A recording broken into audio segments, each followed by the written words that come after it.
¿qué tal? Nuevamente, buenas tardes. Hoy quiero platicar sobre algo que brevemente traté en el video pasado, de cómo tratar de encontrar un equilibrio entre el pensar, el sentir y el hacer.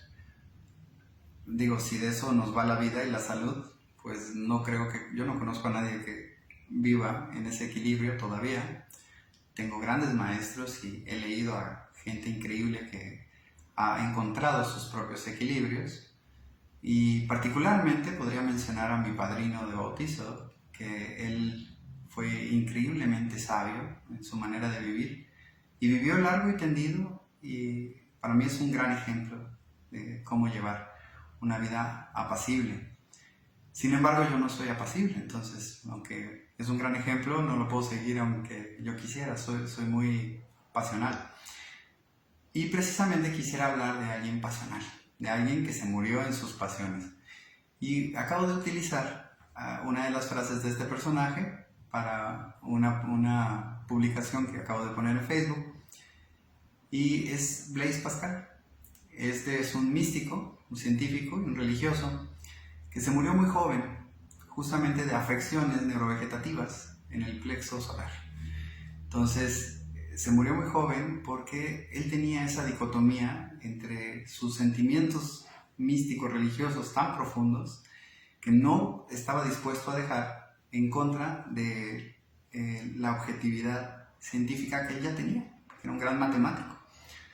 Entonces, aquí vemos cómo no logró cuadrar su círculo, pero me gustaría profundizar un poquito sobre ese tema, porque con qué facilidad podemos tacharlo de un místico inservible porque no lo logró. Simplemente, más bien hay que entender que en esa época el pensamiento racional y objetivo estaba naciendo, era el auge, de hecho, de Descartes. Inclusive, ante la frase de pienso, luego existo, Pascal le refuta con paseo y luego existo. Esto es increíble porque Descartes pone en un polo el pensar y Pascal pone en el otro polo el hacer. Y en la cita que yo pongo de Pascal pone de manifiesto el sentir. Y la cita es: el corazón tiene razones de las cuales la razón no sabe nada. ¿Por qué? Porque para Pascal, tanto su pensamiento objetivo como su intuición eran instrumentos para encontrar la verdad. Él se murió tratando de cuadrar una verdad científica que tratara de sostener sus sentimientos místicos religiosos. No lo logró, pero fue muy fructífera su vida. Quiero tomar este ejemplo para también no ponernos excesivamente extremistas, porque ha habido también grandes personalidades que dejaron la vida en el escenario, por ejemplo, y así quiero citar a una querida conocida y paciente, Beatriz. Si me escuchas, pues te mando un gran saludo. Esta persona ejerce como directora de orquesta y es increíble porque sus problemas gástricos se detonaban después de ella dejar el alma en el escenario. Entonces, ¿cómo podemos decir que dejar el alma en el escenario es malo? Bueno, es que no es cuestión de malo o bueno, pero si queremos conservar la salud, pues tengamos cuidado de no dejar el alma en el escenario. Y no sería la única, porque hay una concepción interesante: el cuerpo se gasta por utilizarlo, pero el sistema nervioso se gasta por sentir y por pensar. Por pensar de manera fría y calculadora, pues principalmente se va a gastar el lóbulo frontal, y de alguna manera esto genera demencia senil prematura, y es común en la gente muy intelectual. Y por otro lado, en la gente muy emocional, vamos a tener problemas neurovegetativos de todos los órganos. Y también es increíble. Entonces, los chinos decían que ni mucho pensar ni mucho sentir. E inclusive el taoísmo se basa en la noción de no ser. No seas para que puedas vivir largo y en armonía con el universo. Ahora, es interesante porque ya nadie está conforme con el universo como es, y estamos tratando de buscar tres pies al gato, y la ciencia es el futuro de la humanidad. Ya no tenemos vuelta de hoja, ahora tenemos que entender lo que hacemos, y desde ese entendimiento ya veremos si obedecemos al universo o no. Pero es parte importante entender, por ejemplo, que todo tiene su momento, y aunque seamos muy pasionales, tratar de moderar nuestras pasiones para que no nos destruyan, no nos consuman desde adentro.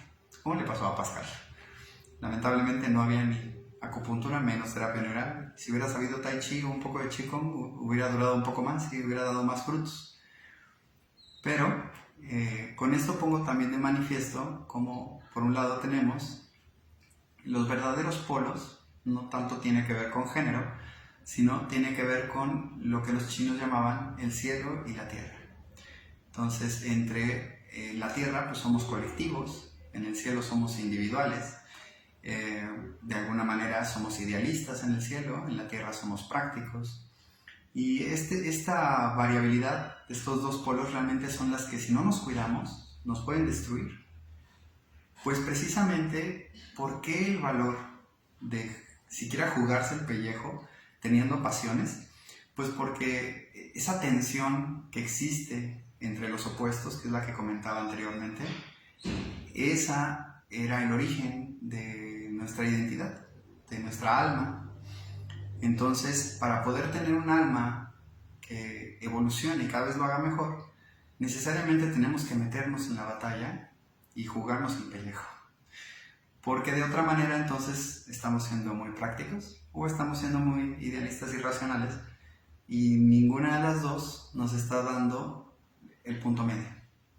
Entonces, precisamente por eso la acupuntura es muy valiosa, porque nos ayuda a subsanar estas batallas, tanto emocionales como psíquicas, aunque hay quien quiere pensar que es lo mismo, pero bueno, sí se expresan en el sistema nervioso, y sobrevivir lo más que se pueda para seguir perfeccionando nuestra manifestación y hacerlo lo mejor que podamos o lo peor que podamos o como queramos.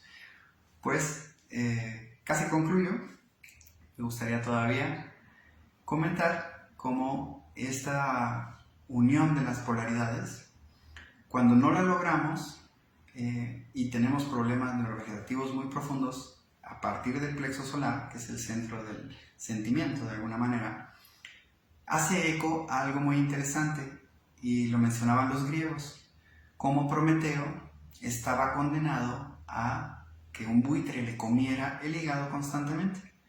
Pues se referían justamente a cómo todas estas emociones y pasiones naturalmente nos iban a terminar matando, y curiosamente el plexo solar tiene mucho que ver con la función neurovegetativa del hígado. Entonces, en algún punto tenemos que encontrar la manera de poder tener vivencias fuertes y que no nos maten. Y esa era la promesa de lograrlo a través del conocimiento. En algún punto nuestros conocimientos nos van a ayudar a que así sea y que podamos vivir una larga vida con una batalla fuerte entre las dos polaridades. Pues de alguna manera la terapia neural y la acupuntura, junto con otro tipo de terapias alternativas, y la medicina convencional también aporta su parte, cada vez nos enseñan a lograrlo. Pero qué importante es, como mencioné en un video anterior, buscar nuestro propio camino. Y comentaba que podemos hacer dos cosas: quitarnos la cabeza y no ser nadie, como dice Lao Tse. Ese es un camino muy antiguo, es el camino místico, pero eso te quita la identidad. Y en algún punto, pues, se supone que ese es el camino más sagrado. El otro es volverse totalmente racional. Pero ahí vamos a ir en detrimento de nuestro hacer y nuestro sentir. Y hay maneras de lograr casi hipnotizarnos para subyugar nuestro sentir y de alguna manera evitar trastornos neurovegetativos. Pero eso es volviéndose muy frío. Esto es interesante. Y la otra es vivir en el centro. Sin embargo, esta es la más peligrosa. No tenemos nada asegurado. Los sentimientos desbordados pueden darse, y de repente la depresión y la frialdad de la mente atacando a los deseos del ser más profundo. Y vivir en el centro es un arte. Pues cuando logramos eso, en realidad, para mí, es el camino más loable, como lo vengo sustentando, aunque tiene sus peligros, porque al tratar de hacer ese acoplamiento de esas dos polaridades, podemos dar a los demás ni demasiada individualidad, ni demasiado darnos a los demás, ni demasiado intelecto, ni demasiada emoción, ni demasiado de nada, y con ello, de alguna manera, aportar más. Y por eso es como comentaba, de alguna manera de ahí nos convertimos en una especie de personalidad que es pero no es también. Entonces, es pero no lastima, es pero no abusa, es pero tiene un camino que trata de concordar con las necesidades de los demás. Entonces es una flor porque lo que da es un aroma, que nadie está obligado a consumirlo, pero que embellece el jardín con su presencia. E idealmente podemos elegir una rosa porque tiene espinas. Y este rasgo característico de esta flor es parte de ese camino místico.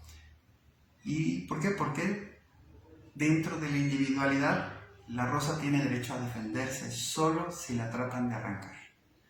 Esto es muy interesante también. Pero bueno, ya estoy mezclando filosofías y misticismos y demás. Lo interesante es pensar que hay que tener cuidado y no ser como Pascal. Y si lo somos, pues para eso está la acupuntura. Pues eso es todo lo que tengo que decir por hoy. Y hasta el siguiente video.